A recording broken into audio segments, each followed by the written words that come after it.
The camera tilts down on Lycos's face. His eyes are closed, head thrown back. His lips begin to tingle. He touches them. His fingers come away bloody. The golden needle floats toward him, threading itself.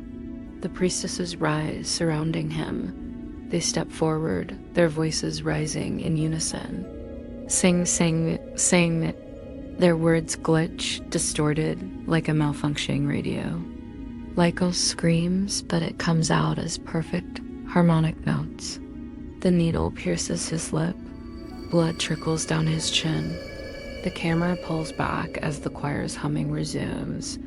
Now with one new voice, we pull back further.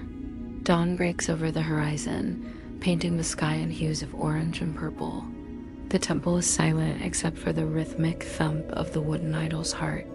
The priestesses, their faces now pale and drawn, slumped to the floor, their chanting ended. Beside them, Lycos sits cross-legged, his body covered in golden thread, his chest rising and falling with each breath. The camera focuses on his hands, which twitch and spasm. He opens his eyes, glowing gold in the morning light. The hum fills his head, urging him to rise. He does so, his joints cracking. As he stands, the golden thread on his arms ripples like water. He looks down at them in wonder. Then he smiles, a slow, cruel smile spreading across his face. We see the world through his point of view, the villagers below in the valley. Their houses look like toys, their streets like cracks in a painted canvas.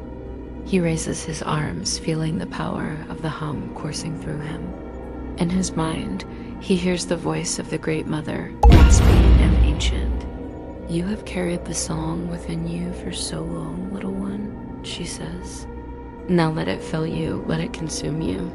He shrieks, a sound that echoes the pain of birth, and the song spills from him, pure and strong. It soars above the trees, carrying on the wind to every corner of the valley. The villagers stir in their beds, confused and frightened. Some peek out their windows. All around the village, birds take flight, startled by the sound. Lycos dances, spinning and leaping, his limbs impossibly flexible. He throws his head back and laughs, the sound mingling with the song. He is filled with a terrible joy, a terrible freedom.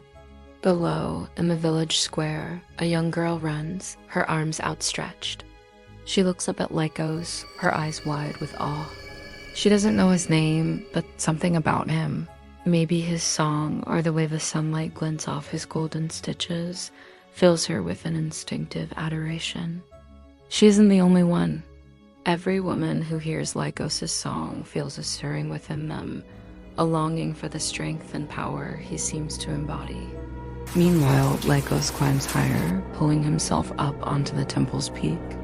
There, on the highest point of the tallest structure in the land, he strikes a final pose, arms spread wide, embracing the wind and the song.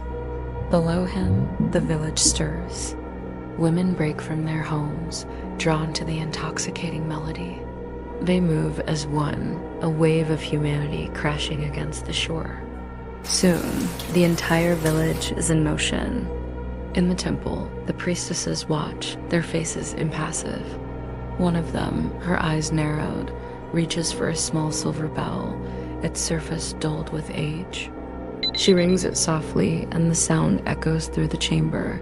Lycos strikes a dramatic pose, then freezes. He turns his head slowly, as if listening to something. The smile has vanished from his face, replaced by an expression of pure terror. He looks down at the village, at the women who have gathered at the temple's base, their faces upturned, their mouths open in silent screams. And he sees not adoration there, but hunger. Not devotion, but lust. Not awe, but covetousness. He wants to warn them, to tell them they've misunderstood, to make them see that the song isn't a gift, but a curse. But it's too late. The song, the very thing that gave him life, now threatens to consume him. The priestesses, sensing his fear, exchange knowing glances. The youngest one rises from her seat and walks toward the door. She steps outside where the first rays of sunlight touch her face. She closes her eyes, savoring the warmth, then opens them, revealing golden slitted pupils. She grins, baring sharp, pointed teeth. We pull back as the camera tilts up, revealing the full extent of the valley.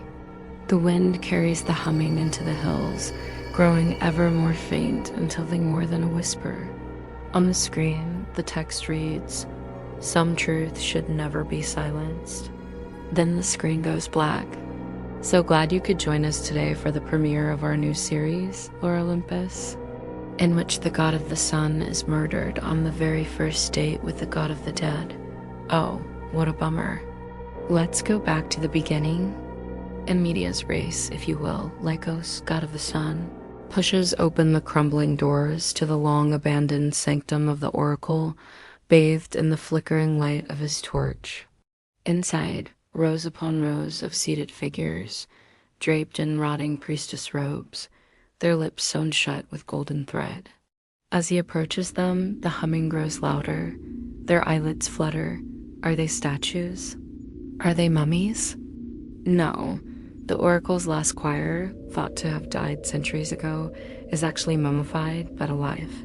Lycos backs away, horrified whisper, "No, the oracle's last choir died centuries ago."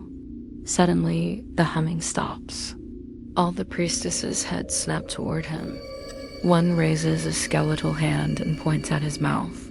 Then, one by one, their mouths begin to open, revealing rows upon rows of needle-sharp teeth. Then, just as suddenly, the door behind him slams shut. Lycos stumbles back, knocking over an ornate brazier. Flames leap up, momentarily illuminating a stone altar at the far end of the room. On it lies a simple needle threaded with gold, still bloody. The humming starts again, but now it's inside his skull. Flashback to Lycos, years earlier, burning a scroll of prophecies. A priestess curses him. "You will sing truth until your voice rots." He tore the scroll into pieces, scattering them on the ground. "Huh, you and your silly omens can't scare me." He kicks a piece of the scroll, then pauses, realizing with dawning horror that the brazier he knocked over earlier has set the entire room ablaze. The priestesses are stirring, their voices rising in a terrible, terrible song. He races for the exit, but the flames are spreading. He turns back to see the priestesses shambling toward him, their eyes glowing red in the firelight. He squeezes through a narrow opening between the brazier and the wall, narrowly escaping the grasping claws that rake across his back. Back in the present, Lycos collapses, gasping. This is his punishment, to wander for eternity, to be hunted for eternity by the very embodiment of his own hubris. The living embodiment of his past sins come back to collect their pound of flesh. How poetic, but who will save him from this fate? Will Hades, god of the dead, come to rescue him? Or was that just a fever dream? Was any of this real, or is he really trapped in hell? And if so, how does he escape? Find out next time on Lore Olympus, where the god of the sun is murdered on the very first date with the god of the dead. New episodes every Wednesday. Don't miss an episode. Subscribe now. As the first rays of sunlight pierce through the clouds, casting an eerie glow over the dilapidated Temple of Delphi, a lone traveler stumbled out, shielding his eyes against the dawning light. Lycos, for that was the traveler's name, had sought refuge within the crumbling sanctuary during the darkest hours of the night. Now, with the arrival of dawn, he emerged bleary-eyed, his ragged cloak billowing in the wind that howled between the broken columns. But Lycos was not alone, for as he stood there blinking away the sleep from his eyes, he heard it again, that which had brought him to the temple in the first place. A haunting melody that seemed to emanate from the very stones of the ancient structure. It was a humming sound, faint yet perfectly harmonious, as though dozens of voices were raised in song, yet there wasn't a single soul in sight. Lycos, a weathered man of 30 years with a salt and pepper beard and haunted eyes, muttered to himself, "Gods, let this night pass quickly. The humming continued unabated, a constant drone that set his teeth on edge. With a deep breath, he ventured closer, his torch held high, its flame flickering as if something unseen were breathing on it. As he rounded a fallen column, the sound grew louder and more distinct. And then he saw them, hundreds upon hundreds of figures, all humming the same haunting tune. At first, they had seemed like phantoms, wisps of smoke against the dim glow of his torch. But as he approached, their forms solidified, becoming clearer with every step. They were humans, or what once had been human. Their flesh was stretched taut over their bones, their eyes wide and staring, their mouths agape in a silent scream. And as Lycos watched in horrified fascination, they began to stir, their limbs twitching, their heads turning, their gazes locking onto him with an unnerving intensity. And then one of them, a woman with long, flowing hair and a dress that once might have been white, glided forward, her humming louder than the rest, beckoning to Lycos with a finger. He wanted to scream, to run, but his feet were rooted to the spot, his throat as if paralyzed by fear. And as the woman inched closer, her face contorting into a grotesque mask of hunger, Lycos knew he was in grave danger. The melodic humming now a cacophony of sound, the figures lunged, their eyes gleaming with a terrifying light. Lycos stumbled back, knocking over his torch. The flame sputtered and died, plunging the temple into darkness. And as the horde descended upon him, their distorted faces inches from his own, Lycos closed his eyes, waiting for the end. But it never came.